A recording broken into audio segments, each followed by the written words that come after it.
Binalikan ng lalaki ang yaya niya na 15 years nang nag-alaga sa kanya. Pero laking gulat ng yaya sa sorpresang binigay sa kanya ng lalaki. Magandang araw sa inyo mga kaserye. Ngayon ay buklatin natin ang panibagong pahina na naglalaman ng paksang Bahay para sa Itinuring Kong Nanay.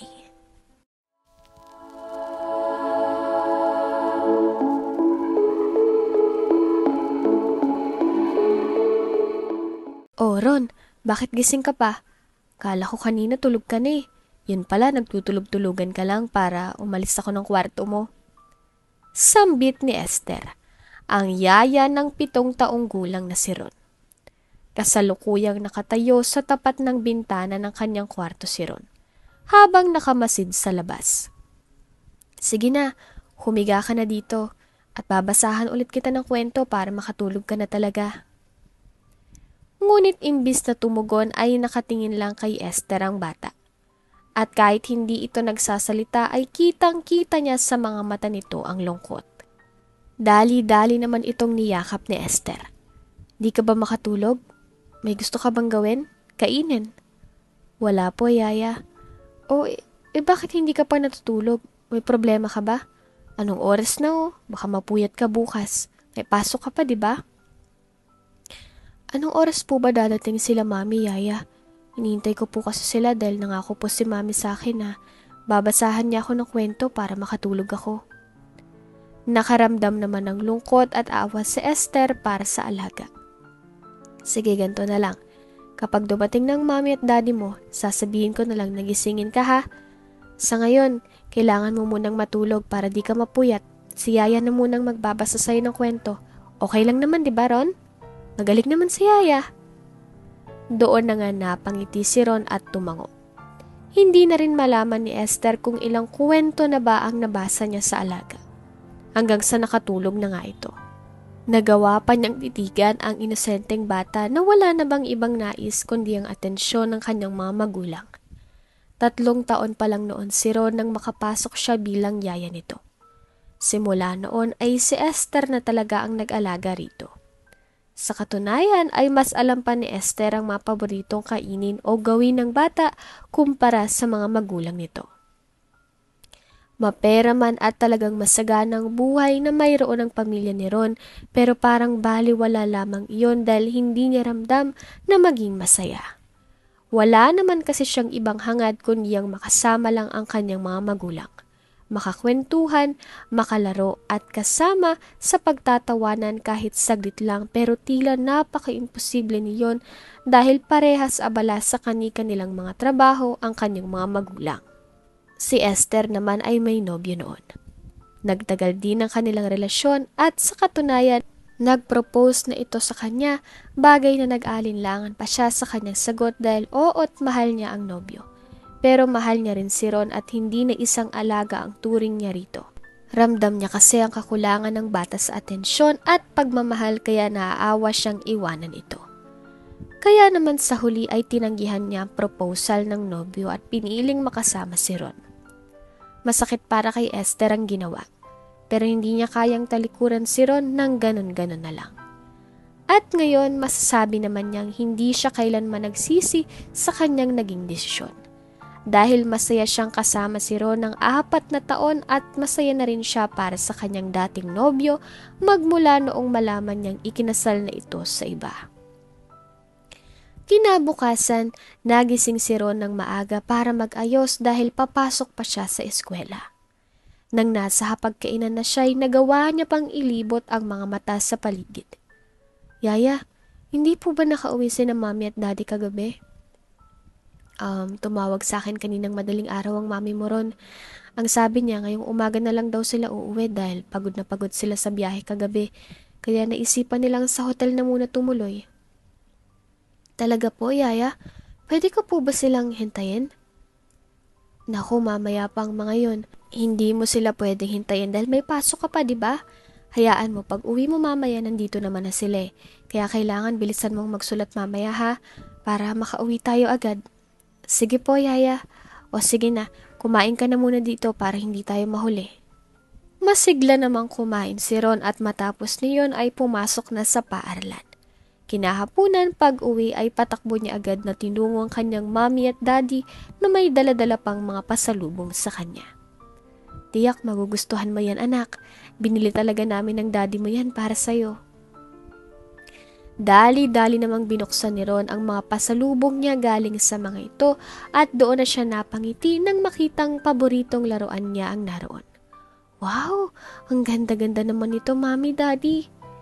Hindi nga kami nagkamali ng daddy mo. Nagustuhan mo talaga. Laruan po natin. Laruin po natin to, mami. O nga po, laruan nga po talaga. Oo, anak. Kasi anak, may lakad kasi si mami ngayon eh. Ganon din si daddy mo. Ang saya sa mukha ni Ron ay unti-unting nawala dahil sa sinabi ng ina. Ron, tayo na lang maglalaro ha. Saan mo ba gustong laruin yan? Sa kwarto mo ba o sa playroom mo? Pagsabat naman ni Esther. Sakto, kayo na muna ni Yaya Esther ang maglaro niyan anak ha. Pangako babawi si mami. Mamaya, babasahan kita ng kwento bago ka matulog. Talaga mami? Oo naman, pangako yan.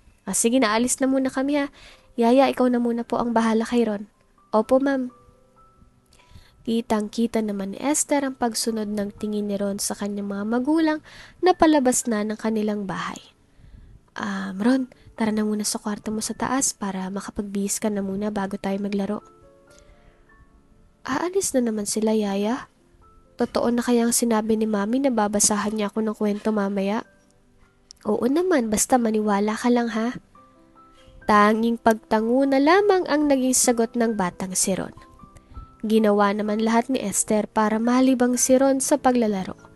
Pero sa kabila ng mga ngiti nito ay ang hindi maiikubling lungkot sa kanyang mga mata. Ron, bakit parang hindi ka masaya?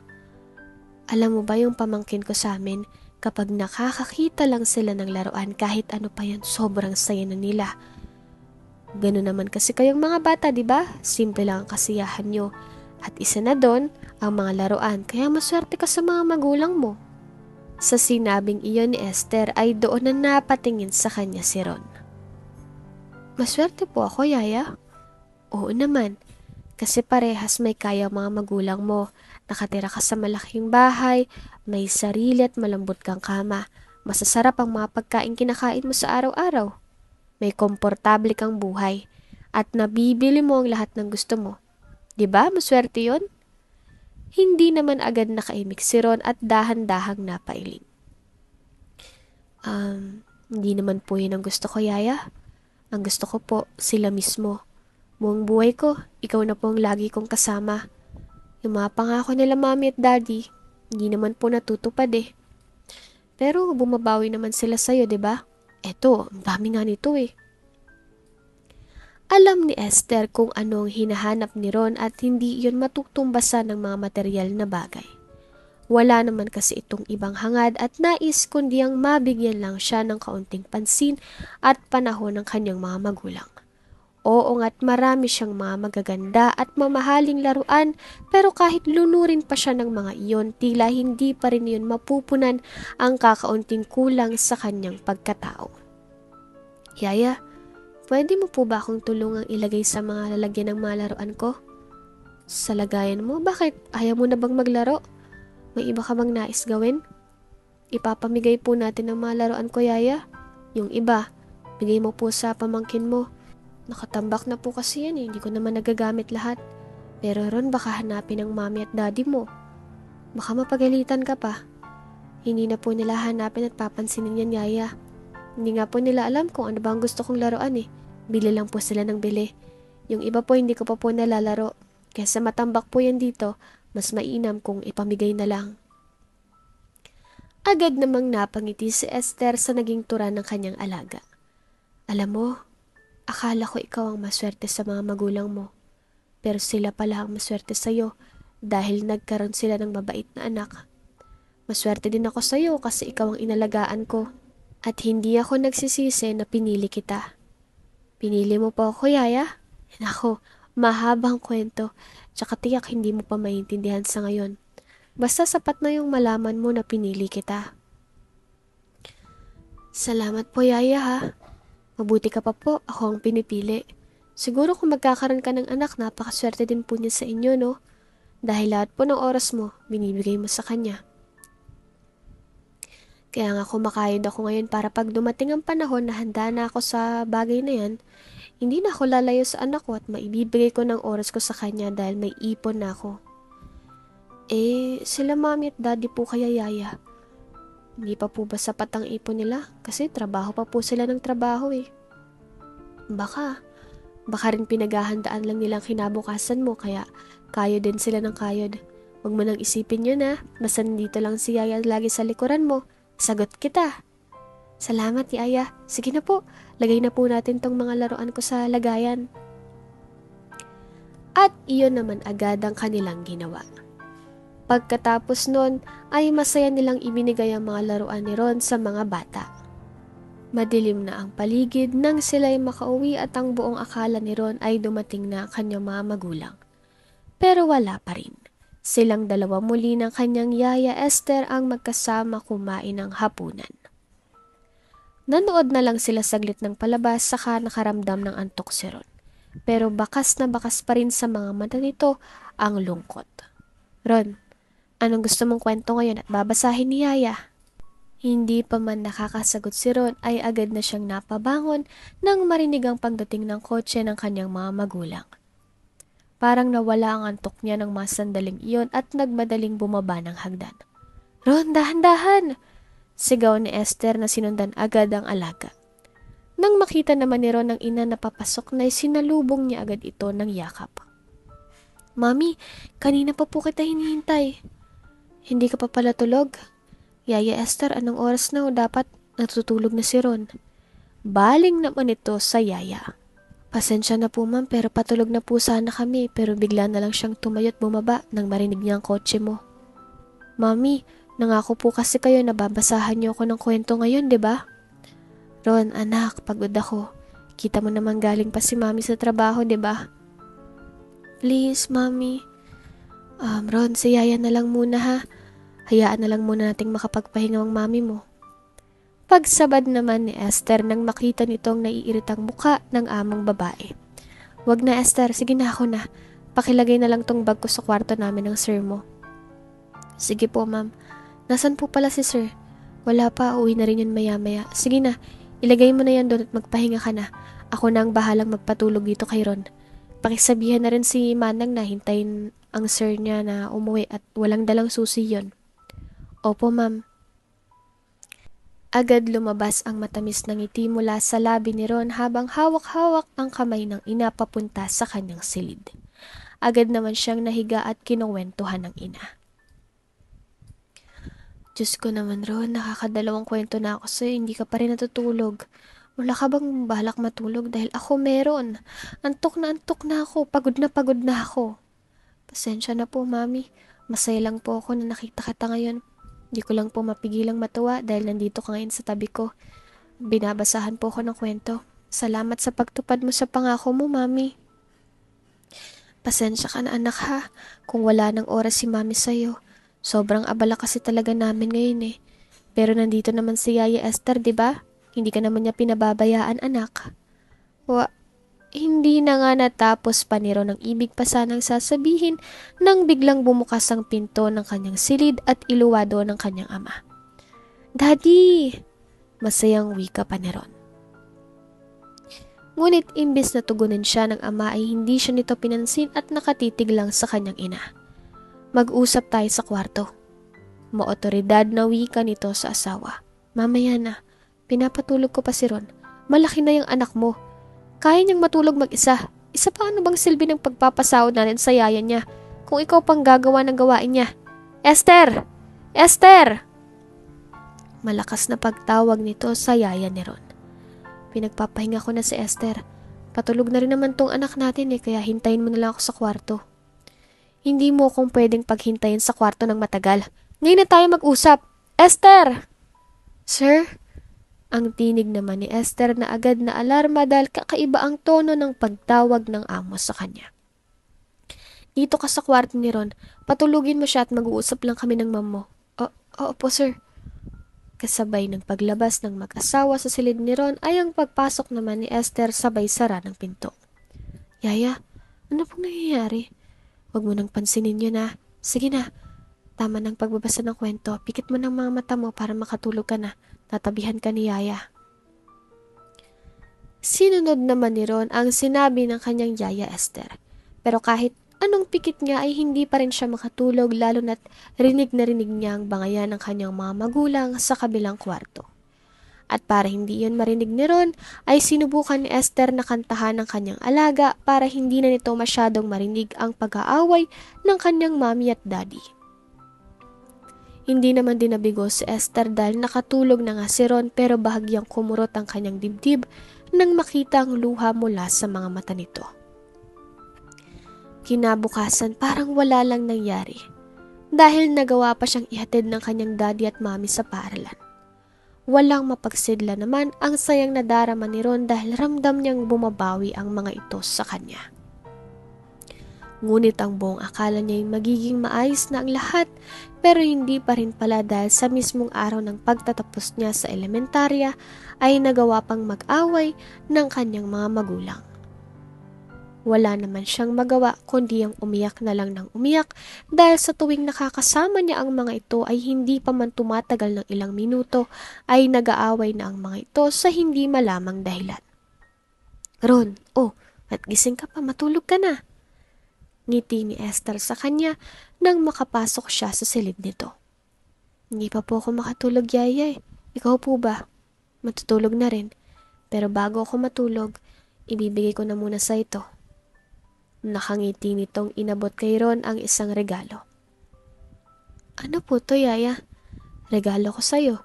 Hindi ba't nakapagtapos ka na ng elementarya? Kaya eto, pagpasensyahan mo ng regalo ni Yaya ha. Hindi ko afford ang mamamahaling regalo eh. Matamis namang napangiti si Ron at agad binuksan ang regalo ng kanyang Yaya. Nangunot naman ang kanyang noo nang makitang isang notebook ang laman niyon at ballpen. Bakit po, Yaya? Nagtataka ka ba? Meron din ako niyan, tig-isa tayo. Di ba wala ka ng pasok, so hindi mo na kakailanganin si Yaya. Uwi na muna ako ng probinsya namin kasi kailangan ako ng nanay ko doon. Pero di ba, matagal pa, sinabi ko naman sa'yo nun. Opo, Yaya, pero pwede po bang huwag na kayong umalis? Hindi pwede Ron eh. Tsaka ginagawa ko naman to para masanay ka ng paunti-unti. Dahil magsesekundarya ka na, magbibinata ka na kaya hindi mo na ako kakailanganin balang araw. Pero babalik pa naman ako dito. Hindi ako alis hanggat hindi ko nakikitang kaya mo na. Hanggat hindi mo pa kaya, nandito lang si Yaya lagi sa tabi mo. Sa ngayon, kailangan ko munang umuwi dahil kailangan ako ng nanay ko. Pwede niyo po ba akong dalhin sa inyo, Yaya? Gustuhin ko man pero hindi pwede. Babalik ako pangako, pero habang wala pa ako dito, gamitin mo yung notebook para isulat lahat ng mga nangyayari sa araw-araw mo. Parang diary po? Oo, parang gano'n na nga. Hindi ba't kapag may problema ka at may mga kaganapan sa paaralan, sa akin mo sinasabi? Ngayon na mawawala muna ako saglit, gusto kong ituring mong notebook na to na parang ako. Sa kanya mo sasabihin ng lahat. At yun din ang gagawin ko. Isusulat ko rin lahat ng nangyayari sa akin doon sa probinsya. Pag uwi ko, ha? At kapag nakabalik na ako dito, saka na tayo magpapalit. Babasahin ko ang lahat ng nasulat mo sa notebook na yan. At babasahin mo rin ang lahat ng nasulat ko sa notebook na dala ko, ha? Ayos ba yon? Opo, Yaya. Parang nandito pa rin po pala kayo niyan. Oo naman. Parang wala akong makaligtaan sa buhay mo, 'di ba? O sige na, tago mo na yan at matulog ka na. Pupunta na rin ako sa kwarto ko at matutulog na rin. Good night, Ron. Good night po, Yaya Esther. Lumipas ang ilang araw at umalis na nga si Esther sa kanilang bahay. Hindi naman maiwasan ni Ron na hindi makaramdam ng lungkot dahil parang wala na siyang kakampi at kasama. Naroon nga ang kanyang mga magulang. Pero hindi niya naman ramdam ang presensya ng mga ito lalo na't napapadalas na rin ang pag-aaway nito. Noong unay umiiyak pa siya. Pero kalaunay nasanay na rin siya sa bangayan ng mga ito kaya hindi na lamang niya masyadong dinidibdib. Nakabalik na rin si Esther sa kanilang bahay at masaya nitong ibinalita na maayos na ang kanyang ina. Doon na rin pinagpalit nila ang kanilang mga hawak-hawak na notebooks para basahin ang mga nakasulat doon. Naawa naman si Esther para kay Ron dahil walang kasiyahan ang mga pangyayari sa buhay ni Ron sa nakalipas na araw. Pagod na pagod ako sa mga bangayan nila, Yaya. Manhid na nga yata ang tenga ko dahil wala talaga silang pinapalampas na araw. Buti ka pa, ya. Masaya. Huwag kang mag-alala, nandito na ako ulit. Teka, nakapag-enroll ka na ba para sa susunod na papasukan? Hindi pa po eh. O sige, sasamahan na kita. Naging masaya muli ang mga sumunod na araw nila ni Ron dahil pinapasaya siya ng kanyang yaya na si Esther. Nakapag-aral na rin siya sa sekundarya pero ganoon pa rin ang takbo ng kanyang buhay. Mas naging malayo pa ang loob niya sa kanyang mga magulang na umabot na sa puntong kinakausap na lamang siya ng mga ito kapag usaping pera na. Mas gumagrabe na rin ang kanilang mga away at palitan ng salita hanggang sa mapagpasyahan ng kanyang mga magulang na tuluyan ng maghiwalay. Nang malaman niya iyon ay wala nang luhang lumabas mula sa kanyang mga mata. Hindi na rin nakatira ang daddy niya sa kanila at ang mami niya naman ay palagi ring wala. Umuwi lang ito para kumain at magpahinga at aalis na namang muli. Mabuti na lamang at kasama ni Ron si Esther. Kaya medyo gumagaan ang pakiramdam niya. Pero bukod doon, hindi rin nakaligtas si Ron sa mga panunokso lalo na kapag may event sa paaralan. At hindi nakakadalo ang kanyang mga magulang, kaya si Esther na mismo ang dumadalo. Hindi ka na siguro mahal ng mga magulang mo, no? Kaya kahit importanteng event dito sa paaralan, hindi ka man lang nila masamahan. Wika pa ng isa sa mga kaklase ni Ron na sinabayan pa ng isang malakas na pagtawa. Bakit mo pa siya tinatanong? Halata namang wala nang pakialam sa kanya mga magulang niya. Ang sabi pa nga ng mama ko, naghiwalay na raw ang mami at daddy niyan at hindi na nakatira sa kanilang daddy niya. Ang mami niya naman daw, madalang na lang umuwi. Baka naman kasi may iba nang inuuwi ang pamilya. Hoy, kayong mga bata kayo, bakit hindi ang pag-aaral niyong atupagin niyo? Ang babata niyo pa, may mga sarili na kayong korona ng pagiging tsismoso. At yung mga magulang niyo mga walang kontrol sa bibig, nagkakalat ng maling impormasyon. Magsialis na nga kayo dito. Singhal ni Esther sa kanila kaya dali-dali na ring umalis ang mga ito. Bakit mo naman sila pinagtatakpan, Yaya Esther? Totoo naman ang sinasabi nila eh. Kahit na, wala silang karapatang tuksohin ka. Lagi ka ba nilang tinutukso dito? Opo, hayaan mo na lang mga yon. Si Esther ang nagsilbing tagapagtanggol ni Ron lalo na sa tuwing nagiging pulutan na siya ng tukso. Para kay Ron, hindi man naibigay ng kanyang mga magulang ang atensyon at pagmamahal na nais at hinahanap niya, naibigay naman iyon ng kanyang yaya kahit hindi naman sila magkaano-ano. Kaya iyon palang sapat na. Pero ang kasalukuyang sitwasyon ni ngayon ni Ron ay mas ilalala pa pala lalo na nang tawagan ng pamilya ni Esther si Esther upang ipaalam dito na na-stroke ang kanyang nanay kaya kailangan na kailangan nila ang dalaga. Ang ibang kapatid kasi ni Esther ay may mga pamilya na.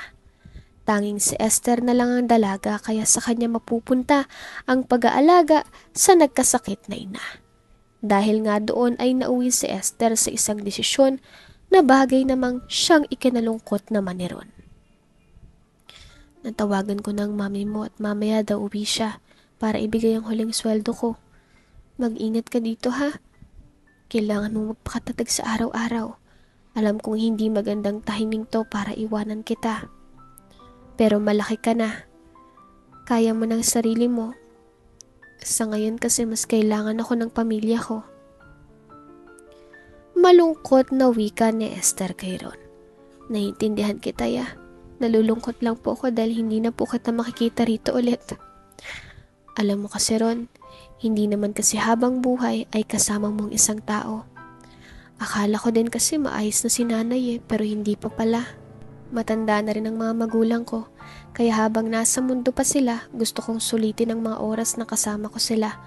Ikaw naman, bata ka pa, at nasaksihan ko kung paano mo kinayang lahat, kaya alam kong kakayanin mo rin ang mga susunod pang mga araw, kahit hindi mo na ako kasama. Nakakalungkot. Salamat, Yaya, ha? Pero nagsisipo ba kayo na ako ng pinili mo kasi sa nobyo mo? Bigla ay tanong ni Ron dito. Naikwento na kasi ni Esther sa kanya ang sitwasyon niya noon na mas pinili niyang tanggihan ng proposal ng nobyo dahil ayaw niyang iwanang mag-isa si Ron. Nako, syempre hindi. Masaya akong napagmasdan kitang lumaki, Ron.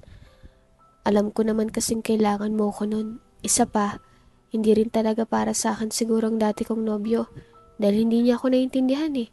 May pamilya na rin siya ngayon kaya masayang masaya na ako para sa kanya. At alam mo kung darating man ang pagkakataon na maibabalik man ang panahong yon, ganun pa rin ang gagawin ko. Ikaw pa rin ang pipiliin ko. Pero sa ngayon, mas kailangan ako ng nanay at pamilya ko kaya kahit mahirap man para sa akin, kailangan kong gawin. Mahirap man para sa iyo, kailangan mong kayanin. Malakas ka, kaya alam kong kaya mo. Isang tipid ng ngiti naman agad ang pinakawalan ni Ron sa kanyang yaya Esther. Sa araw ng pag-alis ni Esther ay nangako si Ron na hindi iiyak dahil iyon ang ipinangako niya sa kanyang yaya. Pero hindi niya napigilan ang mga luha sa pagbagsak. Wala rin siyang nagawa kundi ang pag-aani ng sarili dahil wala namang ibang gagawa nun kundi siya lang. Kinahapunan habang siya'y pababa galing sa kanyang kwarto ay nakita niya ang ina na nakabihis at mukhang may balak na umalis. Mami, saan ka pupunta? Tanong niya agad dito. May alis lang ako anak. Baka sa susunod na linggo na ako makakauwi Magde-deposit na lang ako ng pera sa bangko mo para doon mo na lang kuwain ang baon mo. Nga pala, ang mga galing mong ama, nagpadala na ba sa'yo? Opo. Mabuti, sige na. Sabihan mo na lang si Manang na gusto mong kainin para sa hapunan na, alis na ako. Marami pa sanang gustong itanong si Ron sa ina. Pero nanatili na lamang iyon sa kanyang isip at hindi niya naisa sa boses pa. Isa sa mga gusto niyang itanong ay kung totoo ba na may iba ng pamilya ang kanyang ama kaya hindi na ito nakakauwi o maski nakikidalaw man lang sa kanya.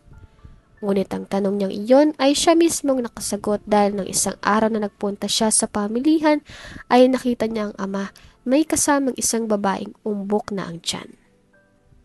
Agad siyang umiwas sa mga ito at nagtagumpay naman siya dahil hindi nga siya nakita ng ama. Natatakot kasi siya na baka kapag nakita siya nito ay hindi siya pansinin at baliwalain lang.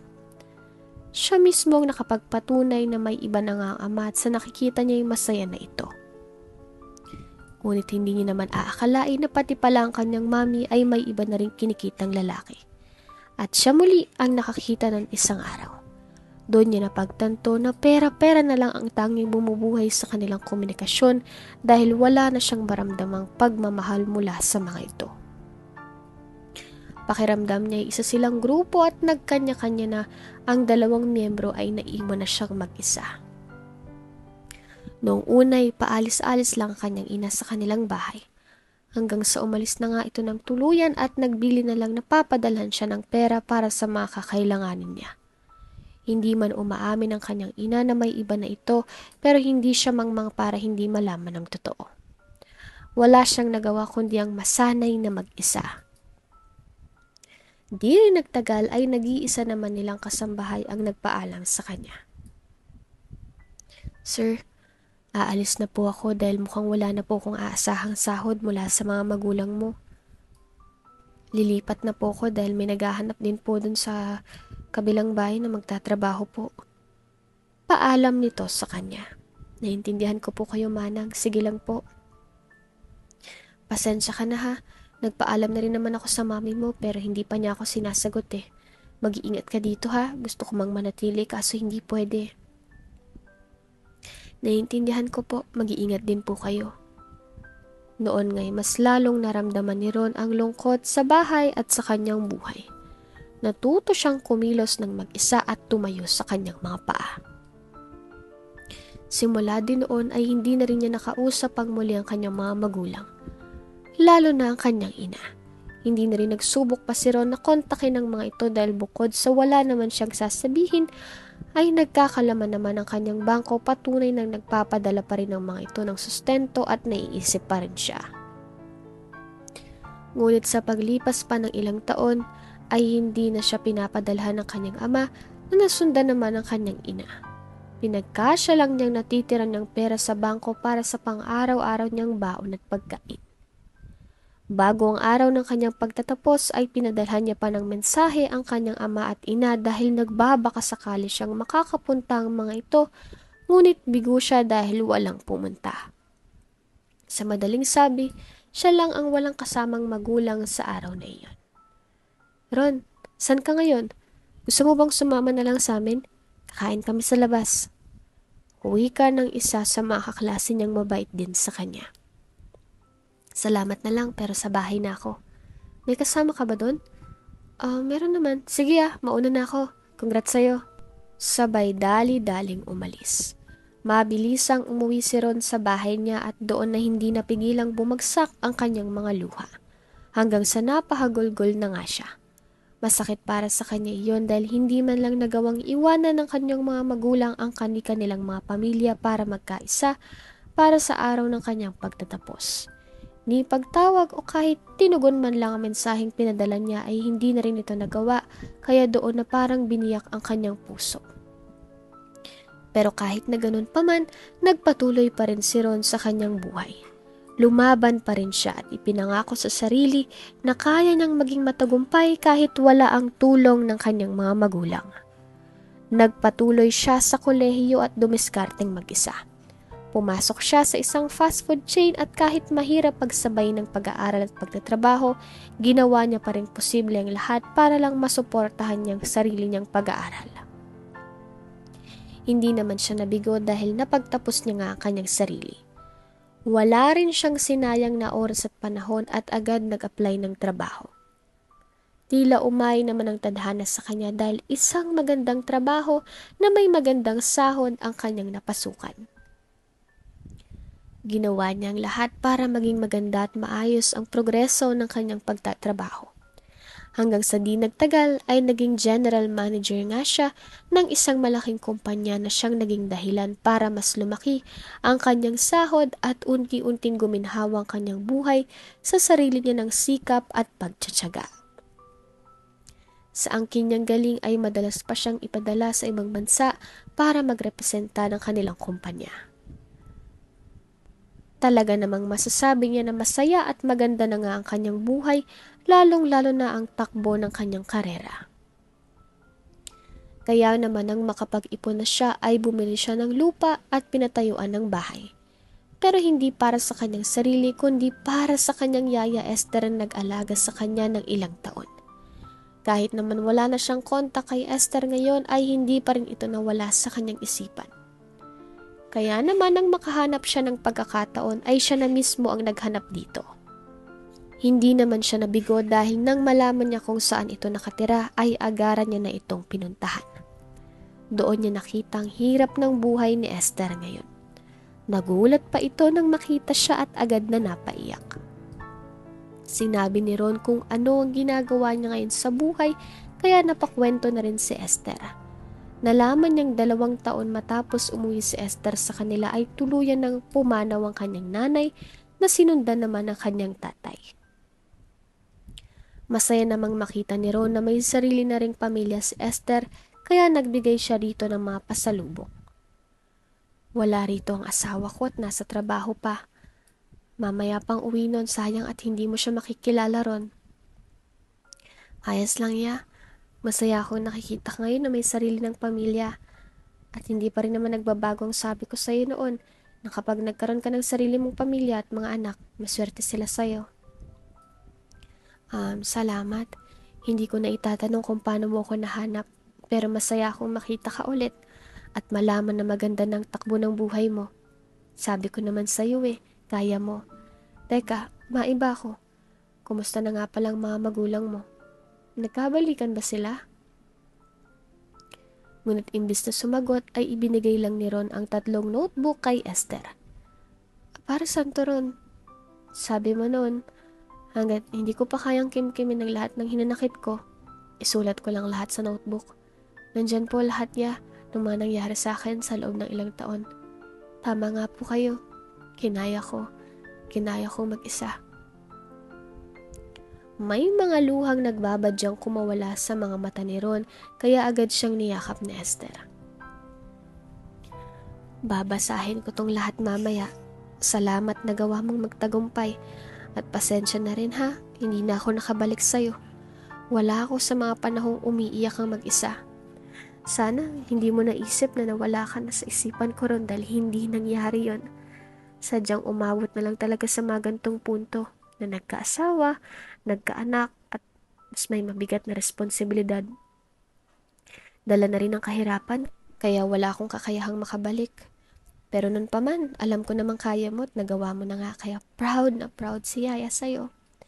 Salamat, Ya. Sana narinig ko rin yan kila Mami at Daddy, no? Ikaw lang nagparamdam sa akin na kamahal-mahal ako at importante. At ang dahilan kung bakit ako nandito ay dahil gusto kong tuparin ang isa sa pangako ko sa'yo. Pagkasabi noon ay doon na nangunot ang noon ni Esther. Pangako? Ngunit imbes na sumagot ay dinala lang ni Ron ang ginang sa bagong bahay na binili niya dito na nasa bayan lang. Nang malaman niya kasi kung saan nakatira ang kanyang yaya Esther ay naghanap agad siya ng bakanting lupa na mabibili para patayuan ng bahay. Halos hindi naman makapaniwala si Esther sa kanyang nakikita at doon niya rin naalala na minsan na nga palang nangako si Ron sa kanya dati na kapag lumaki na raw ito at yumaman ay bibigyan niya ito ng bagong tirahan. Nakwento kasi ni Esther kung anong itsura ng bahay nila, kaya iyon ang naging dahilan ni Ron para magsikap din. Para po sa inyong bahay na yan sa pamilya mo, Yaya Esther. Tinupad ko na pong pangako sa inyo noon na kapag yumaman ako, papatayuan kita ng bahay. Naalala mo pa pala yun, Ron? Salamat, Ron. Maraming salamat. Huwag niyo po akong pasasalamatan, Yaya. Babalikan ko lang po lahat ng kabutihan at pagmamalasakit mo sa akin nun. Medyo natagalan man po, pero ito na po yun. Sa labis na saya at kagalakan ay niyakap na nga ni Esther ang binata. Salamat, sobrang salamat talaga. Alam mo ba na may isang buong palugit na lang kami sa bahay na tinitirhan namin ngayon? Po? Bakit naman po? May gusto kasing bumili ng lupa doon, kaya binigyan kami ng may-ari ng isang buong palugit para makaalis. Hirap na nga kami dahil wala naman kaming ibang malapitan. Mga kapatid ko naman, hindi naman malapitan dahil hirap na hirap din sila, may mga pamilya na. Kaya araw-araw, umaalis ang asawa ko para magtrabaho. At pagkatapos magtrabaho, maghahanap ng maupahang bahay dito. Nasakto lang sa budget namin. Salamat talaga, Ron. Malaking bagay ito para sa amin at para sa akin. Napangiti naman ang binata dahil masasabi niyang sakto lang pala ang timing niya at masaya siyang nakatulong sa malaking problema ng kanyang yaya Esther. Masaya po ako nakakatulong sa iyo, Yaya Esther. Sakto lang pala ang timing ko. Ang galing po talaga ng Diyos, ano? Sa muli ay niyakap ni Esther ang binata. Doon na rin nanatili si Ron ng isang gabi sa bahay nila kaya nagkakilala sila ng asawa ni Esther. Mabait din ito at masiyahin. Kaya naman ang gabing iyon ay panay lang ang kwentuhan ng dalawa habang si Esther ay abalang binabasa ang ibinigay na notebooks ni Ron. Hindi naman niya maiwasang hindi mapaiyak dahil hindi niya lubos na aakalain na sobrang hirap pala ng pinagdaanan ng binata. Kaya isang mahigpit na yakap muli ang binigay niya dito habang umiiyak. Hindi ko alam na ganito pala kahirap ang pinagdaanan mo, Ron. Mahirap man po, Yaya, pero kinaya ko po at salamat po sa mga salitang iniwan niya sa akin. Ngiti niya rito. Tulad din ni Esther, labis-labis din ang pasasalamat ng asawa nito nang malaman nitong tungkol sa bahay na para sa kanila. Namangha rin ito nang makita niya itong umiiyak habang patuloy pa rin na nagpapasalamat. Kinabukasan, maagang umalis si Ron dahil alam niyang kailangan na siya sa kumpanya. Hinatid naman siya ng mag-asawa kaya doon na rin niya kinuha ang numero ng mga ito para magkaroon sila ng kontak. Nagpatuloy ang maganda niyang buhay. Ngunit makalipas lang muli ang ilang buwan ay nagulat siya nang dumating ang kanyang ina sa kanilang bahay at agad siyang niyakap. Malaki ang ibinagsak ng katawan nito na wala na itong suot na mga alahas, hindi kagaya dati na tuwing umaalis ito ay hindi nawawala ang mga alahas sa kanyang katawan. Humingi ito ng tawad sa kanya at sinabing simula nang ignorehin at iniwan niya si Ron ay tila kinarma siya dahil nagsimula na ring maghirap ang kanilang buhay. Ganoon din daw ang kanyang ama dahil minsan na itong tumawag sa kanya para humingi ng tulong. Wala naman daw siyang maibigay na tulong dito dahil maski siya ay walang-wala rin. Kaya ba kayo nandito ngayon ay para humingi ng tulong? Malamig na wika ni Ron. Anak, sana matulungan mo kami. Hirap na kami. Napangiti naman ang mapait si Ron. Sana naisip niyo rin po ng mga panahong ako lang mag-isa, walang malapitan at walang makapitan. Kung hindi ba ako nagtagumpay, may isipan niyo bang bumalik dito at puntahan ako? Sa tingin ko hindi, pero tutulong pa rin po ko. Ililipat ko na lang sa bangko niyong tulong galing sa akin. Pinapatawad ko na rin po kayo pero sana ito nang huli niyong lapit sa akin. Dahil nadala na po ko, ayoko na pang magbukang kawawa. Pwede na po kayong umalis. Anak, ngunit mas pinili na lamang ni Ron ang hindi magsalita. Pinatawad niya na ang ina at ama pero nangako rin siya sa kanyang sarili na hindi na siya magpapadala at sisiguraduhin magtitira para sa kanyang sarili. Dahil naranasan niya nang mamuhay ng walang-wala, walang maaasahan at walang makakapitan. Ngayon, hiling na lang ni Ron na kahit saan man dalhin ng panahon ng kanyang mga magulang, ay sana'y bigyan pa rin ng Panginoon ng malusog na pangangatawan ng mga ito para patuloy na makalaban sa buhay. Dahil siya, iyon din ang ginawa niya.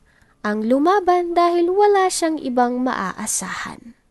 Dito ko na nga po isasara ang kabanatang pinamagatang Bahay para sa Itinuring Kong Nanay.